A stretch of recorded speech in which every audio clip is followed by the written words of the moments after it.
Assalamualaikum warahmatullahi wabarakatuh. Saya Ummu Habibah Zalia, mahasiswi Prodi Hukum semester 7 Universitas Harapan Bangsa. Dalam hal ini untuk memenuhi penugasan ujian akhir semester akan membuat review materi setengah semester hingga ujian akhir semester. Baik, ada 4 bahasan yang akan dibahas dalam video ini. Yang pertama adalah pidana penjara, yang kedua penerapan hukum pidana yang beraspek penologi, yang ketiga ketentuan pidana dalam sistem peradilan Indonesia, yang keempat pemidanaan KUHP lama dan KUHP yang baru. Jadi nanti kita bandingkan KUHP-nya. Baik, meningkat ke bahasan yang pertama yaitu pidana penjara. Pengertiannya adalah pembatasan kebebasan bergerak seseorang terpidana yang dilakukan dengan menutup orang tersebut di dalam sebuah lembaga pemasyarakatan dengan mewajibkan orang tersebut menaati semua peraturan tata tertib yang berlaku di dalam pemasyarakatan yang dikaitkan dengan suatu tata tertib bagi mereka yang melanggar peraturan tersebut. Jadi pidana penjara adalah pembatasan kebebasan bergerak di suatu tempat yang bernama lembaga pemasyarakatan. Kemudian banyak tipe-tipe pemenjaraan di dunia. Yang pertama adalah tipe Pennsylvania. Dalam sistem ini orang yang dijatuhi hukuman penjara menjalani hukuman secara terasing dalam sel. Terhukum tidak boleh berkontak dengan orang lain kecuali dengan penjaga sel. Jadi Pennsylvania ini penjara yang model biasa seperti yang ada di Indonesia juga. Kemudian yang kedua adalah sistem unborn atau silent system. Dalam sistem ini terhukum hanya waktu malam saja ditutup sendirian dalam sel, sedangkan pada siang hari boleh bekerja dengan bersama-sama tetapi dilarang bicara. Oleh karena itu dikenal dengan kata silent system juga. Jadi pada waktu pagi hingga siang para terhukum ini bisa beraktivitas gitu. Biasanya bekerja membersihkan lembaga pemasyarakatan tersebut dan sebagainya. Kemudian pada waktu malam hari mereka kembali ke dalam sel masing-masing untuk istirahat dan sebagainya. Namun tetap tidak boleh berbincang atau ngobrol dengan para napi yang lain. Kemudian yang ketiga adalah sistem Irlandia. Sistem ini termasuk sistem yang progresif, mula-mula yang dijalankan secara keras setelah terhukum berlaku baik, hukumnya berangsur-angsur dikurangi. Dalam sistem Irlandia ini juga terkandung beberapa tingkatan. Yang pertama adalah tingkat probation. Di tingkat ini terhukum diasingkan dalam sel siang dan malam hari selama waktu tergantung pada kelakuan terhukum. Yang kedua adalah tingkat public work person. Di tingkat ini terhukum dipindahkan ke tempat lain dan diwajibkan bekerja sama dengan yang lain. Dibagi dalam 4 kelas, mulai kelas terendah berangsur-angsur naik setelah mendapatkan sertifikat. Kemudian ada tingkat ticket of life atau tingkat meninggalkan penjara. Terhukum dibebaskan dengan perjanjian dan diberi tiket, yaitu suatu tiket yang menerangkan bahwa ia boleh meninggalkan penjara dengan perjanjian. Jadi di sistem Irlandia ini sangat progresif. Karena apa? Karena penghukuman atau pemidanaan yang diberikan adalah tergantung dengan perilaku si terhukum. Jika terhukum perilakunya meningkat secara signifikan menjadi baik, maka hukumannya pun akan menjadi lebih ringan. Kemudian yang terakhir adalah yang kemudian adalah sistem Elmira. Didirikan bagi terhukum yang berumur di bawah 30 tahun, diberi nama reformatory. Maksudnya sebagai tempat memperbaiki terhukum menjadi anggota masyarakat yang berguna. Dalam sistem ini, hukuman dilalui beberapa tingkatan. Titik beratnya pada usaha perbaikan terhukum. Kepada terhukum diberikan pendidikan dan pekerjaan yang bermanfaat, sedangkan lamanya hukuman tidak ditetapkan hakim. Jadi ditentukan tergantung kelakuan terhukum dalam penjara. Jadi ini adalah salah satu maksud juga restoratif justice ya teman. Karena ini mengutamakan treatment atau bagaimana masa depan si terhukum. Kemudian yang terakhir adalah sistem Osborne. Disebut Osborne karena ditemukan oleh Thomas Ashburn, sistem ini memakai dasar self-government, artinya atas, bagi, dan dari para terhukum dalam penjara. Kemudian ada yang terakhir, sebenarnya tambahan yang adalah pidana seumur hidup, merupakan pidana pokok dan sifat alternatif dari pidana mati. Juga pidana terberat dari lainnya, dikarenakan jenis pidana tersebut dipenjara sampai akhirnya ia mati. Pidana penjara seumur hidup dapat berubah menjadi 20 tahun pidana penjara apabila diberikan gerasi oleh presiden, dengan persyaratan terpidana telah menjalani pidananya minimal 5 tahun dengan berkondisi baik atau berkelakuan baik. Dalam hal ini, pengajuan gerasi dilakukan oleh Direktur LP atau sekarang pimpinan lapas melalui Menteri Hukum dan HAM yang prosedurnya lebih singkat daripada umumnya. Jadi, kesimpulannya, pemidanaan dengan cara penjara adalah banyak sekali sistemnya sekarang. Kemudian mana yang lebih baik, ataukah pidana penjara ini masih efektif digunakan di Indonesia? Menurut pemahaman saya setelah melakukan perkuliahan selama 1 semester mata kuliah penologi, pemidanaan dengan sistem penjara ini saat ini sudah kurang relevan karena banyak sekali pidana-pidana perilaku atau tindak pidana ini yang sebenarnya ringan dan bisa dihukum dengan cara lain. Seperti contohnya pencemaran nama baik dan sebagainya. Ini sebenarnya lebih baik ditekankan kepada pidana denda, pidana alternatif seperti pekerja sosial, pengawasan dan lain-lain. Itu akan lebih berimpact kepada si pelaku tindak pidana dan si korban, karena ini memulihkan kembali seperti itu. Kemudian kita lanjut ke pembahasan yang selanjutnya, yaitu penerapan penologi di dalam hukum pidana Indonesia.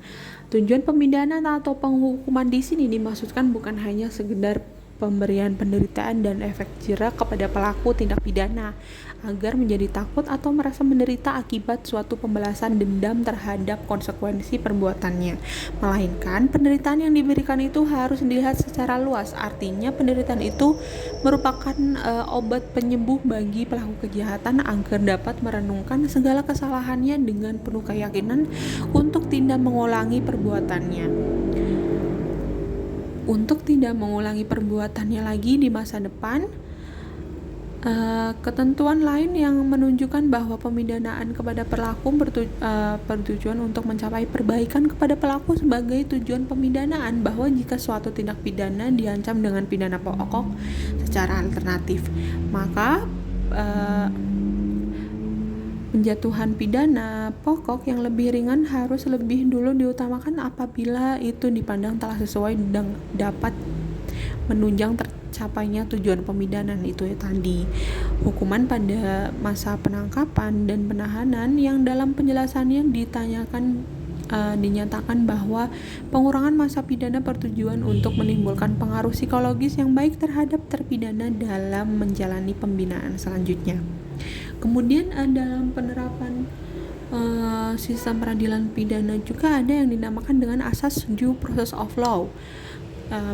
Asas ini merupakan seperangkat prosedur yang mewajibkan hukum memiliki standar beracara yang berlaku bagi negara yang menjunjung tinggi hukum. Due process of law menitik beratkan pada prosedur dan perlindungan terhadap individu.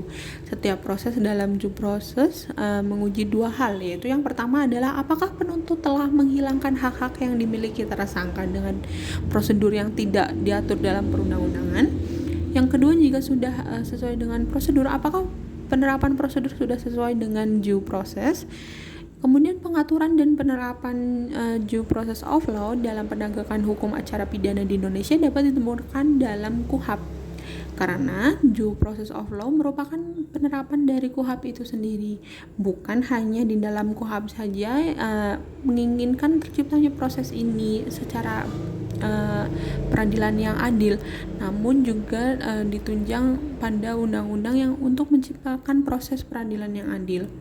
Tersangka atau terdakwa mempunyai hak untuk diberitahu tentang apa yang disangkakan atau didakwakan kepadanya, hak untuk menyiapkan pembelaan, hak untuk mendapatkan bantuan hukum, dan hak untuk mendapatkan kunjungan keluarga, serta hak-hak lainnya sesuai dengan ketentuan Undang-Undang Nomor 8 Tahun 1981 tentang hukum acara pidana tentunya. Terhadap hal di atas, penerapan yang salah dapat dijatuhkan sanksi bagi yang melanggarnya dan merupakan pelanggaran terhadap due process of law yang memuat aturan perlindungan dari kesewenang-wenangan pejabat negara, bahwa pengadilan yang berhak menentukan salah atau tidaknya terdakwa, bahwa sidang pengadilan harus terbuka atau tidak boleh bersifat rahasia, dan yang terakhir adalah bahwa hak tersangka dan terdakwa harus dijamin untuk dapat membela diri sepenuhnya. Jadi penerapan penologi dalam sistem hukum pidana di Indonesia ini harus dikembangkan tujuan pemidanaannya, bukan hanya untuk nestapa dan memberikan efek jerah, namun bagaimana si pelaku ini bisa dapat berubah atau disembuhkan agar tidak melakukan kejahatan lagi di masa yang akan datang, atau mohon maaf ada suara motor, atau minimal tidak akan menjadi residivis seperti itu. Baik, kita lanjutkan ke pembahasan yang selanjutnya, yaitu ketentuan pemidanaan di hukum pidana Indonesia. Pemidanaan menurut hukum pidana yang pertama adalah bila mana suatu pidana itu dapat dijatuhkan bagi seorang pelaku. Yang kedua, jenis pidana yang bagaimanakah yang dapat dijatuhkan bagi pelaku. Yang ketiga, untuk berapa lama pidana itu dijatuhkan. Dan yang terakhir adalah dengan cara apa pidana itu harus dilakukan. Kemudian ada teori pemidanaan dalam sistem hukum pidana Indonesia. Ada 3 teori, yaitu yang pertama absolut, yang kedua relatif, yang ketiga adalah gabungan.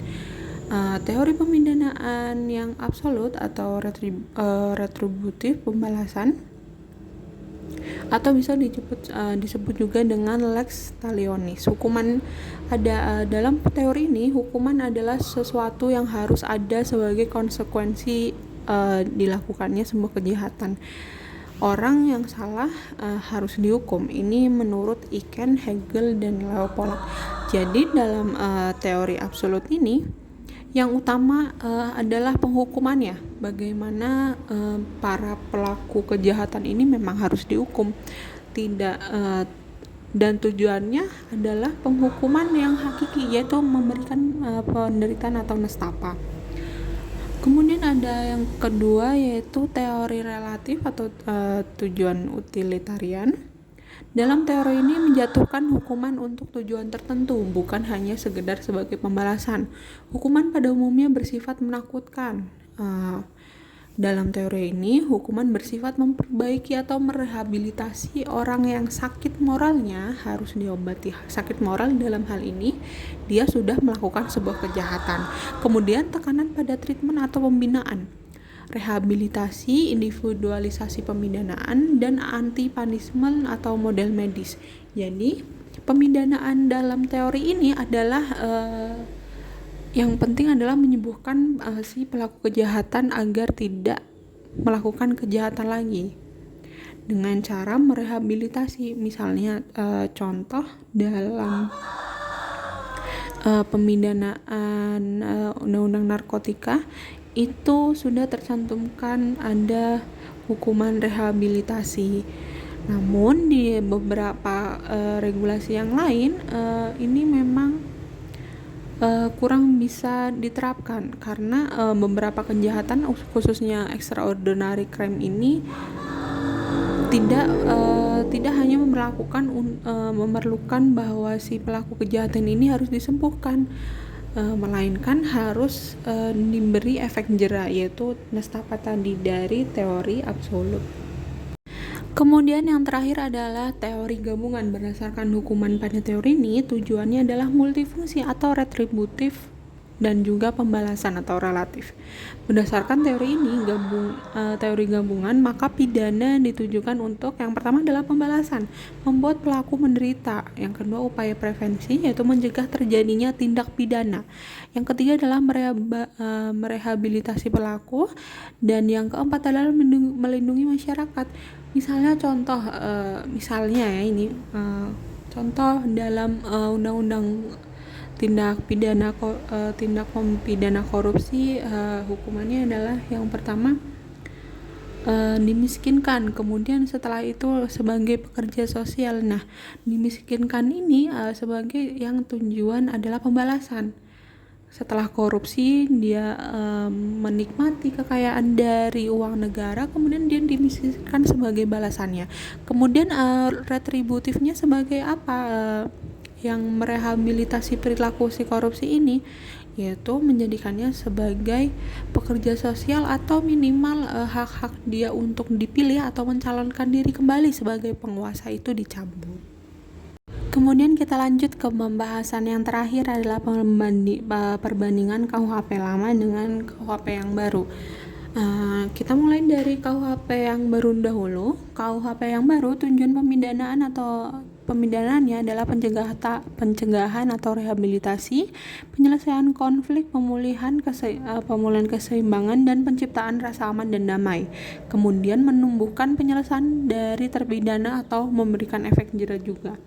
Dalam RUU KUHP tahun 2019 menyebutkan tujuan pemidanaan dalam pasal 52 yang berbunyi, yang pertama adalah mencegah dilakukannya tindak pidana dengan menegakkan norma hukum demi perlindungan dan pengayoman masyarakat. Yang kedua, masyarakat terpidana dengan mengadakan pembinaan dan pembimbingan agar menjadi orang yang baik. Kemudian apa sih kelebihan KUHP yang baru ini? Adanya alternatif sanksi yang dari tadi saya sebutkan adalah misal pekerja sosial, kemudian hukuman pengawasan dan lain-lain. Kemudian adanya kategori pidana denda, yaitu sudah menggunakan nilai rupiah yang stabil yang digunakan saat ini, 1 juta, 2 juta, 10 juta, 1 miliar, 100 juta, dan sebagainya. Kemudian alasan pemaaf dalam KUHP yang baru pasal 44, alasan pembenarnya 58, 59, dan ada judicial pardon ayat 54. Jadi menurut saya ini hanya diparafrase dari alasan, bukan parafrase, ini adalah penambahan alasan pembebasan gitu. Judicial pardon adalah kehendak hakim untuk menyatakan bebas si terdakwa. Kemudian kita ke KUHP lama yang tujuan pemidanaannya adalah nestapa, karena kita kebanyakan menggunakan pidana penjara, denda, dan pidana mati.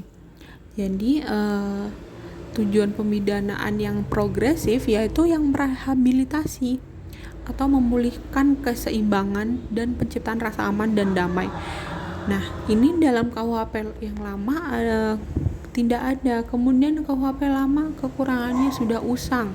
Kemudian kelebihan karena mungkin memang dibentuk atas dasar kultural orang-orang terdahulu, dia bersifat lebih jelas dan rigid. Kemudian di KUHP yang baru, kelemahannya adalah kategori pidana pelanggaran dan kejahatan itu tidak ada. Kemudian ini yang menjadi pertanyaan, bagaimana tindak pidana ringan ini akan diatur, atau apakah semua tindak pidana samaratakan semua menjadi kejahatan, padahal dia hanya melanggar. Misal kita kan ada pelanggaran lalu lintas dan lain-lain. Kemudian menurut saya setelah mengkaji KUHP lama dan KUHP baru dalam hal pemidanaannya, saya setuju dengan KUHP yang baru karena dalam pemidanaannya ini bertujuan pencegahan, rehabilitasi, dan pemulihan keseimbangan, karena ini yang memang sedang dibutuhkan saat ini. Banyak sekali pelaku tindak kejahatan, namun yang mereka dapatkan hanyalah dendam, karena tujuan pemindahan KUHP yang lama adalah hanya menunjukkan efek penderitaan atau efek nestapa. Baik, sekian dari saya. Mohon maaf bila ada salah kata atau kekurangan. Terima kasih atas perhatiannya. Wassalamualaikum warahmatullahi wabarakatuh.